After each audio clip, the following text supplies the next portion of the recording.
السلام علیکم ورحمۃ اللہ وبرکاتہ۔ آج ہم مطالعہ قرآن برائے جماعت نہم کی مشقی سوالات حل کریں گے۔ پہلا سوال ہے، صحیح جواب پر درست کا نشان لگائیے۔ سورہ یاسین کے پہلے رکوع کی روشنی میں جواب دے کہ نبی کریم صلی اللہ علیہ وسلم کی نصیحت سے کیسے لوگ فائدہ اٹھاتے ہیں۔ آپشن نمبر 2 یہ درست ہے۔ با نمبر نصیحت پر عمل کرنے والے اور اللہ سے ڈرنے والے۔ دوسرا سوال ہے، سورہ یاسین کے دوسرے رکوع کی روشنی میں جواب دے کہ انبیاء کرام کو نافرمان قوم نے کیا دھمکی دی۔ جیم نمبر آپشن درست ہے، رجم کرنے کی۔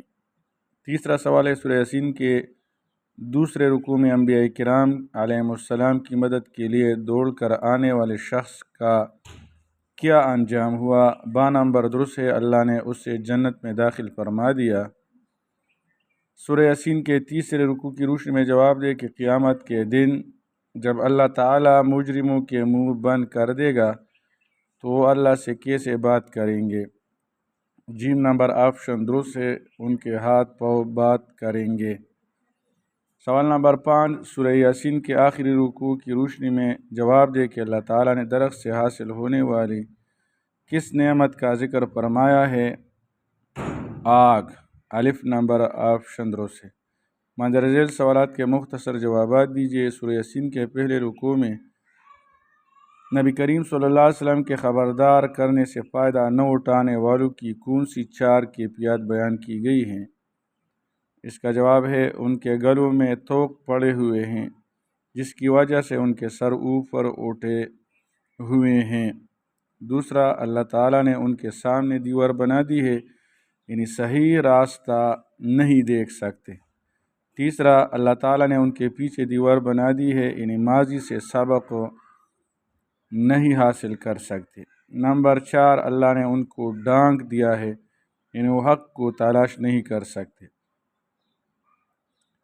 سوال نمبر 2، سورہ یاسین کے دوسرے رکوع میں پیغمبروں کی مدد کے لیے دوڑ کر آنے والے شخص نے اپنی قوم کو جو نصیحتیں کی ان میں سے 5 تحریر کرے۔ پہلا، اے میری قوم، پیغمبروں کی پیروی کرو۔ دوسرا، ہدایت کی راہ پر چلنے والے ان پیغمبروں کی پیروی کرو جو تم سے کوئی اجر نہیں مانگتے۔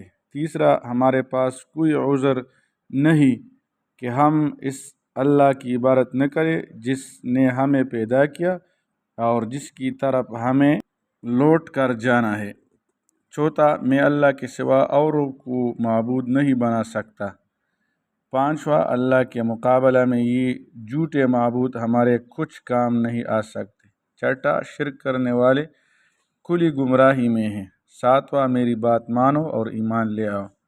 سورہ یاسین کے تیسرے رکوع میں جب کفار سے کہا گیا کہ اللہ کے دیے ہوئے رزق میں سے خرچ کرو تو انہوں نے اس کا کیا جواب دیا۔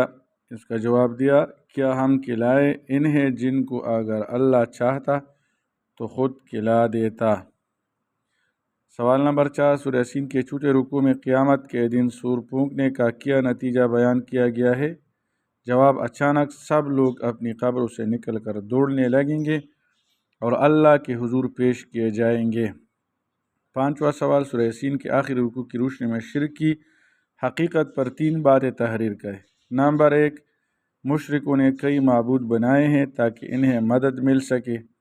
نمبر 2، وہ جھوٹے معبود مشرکین کی کچھ بھی مدد نہیں کر سکیں گے۔ تیسرا، وہ جھوٹے معبود مشرکین کے مخالف لشکر بن کر تو خود اللہ کے سامنے پیش کیے جائیں گے۔ اللہ تعالیٰ عمل کرنے کی توفیق عطا فرمائے۔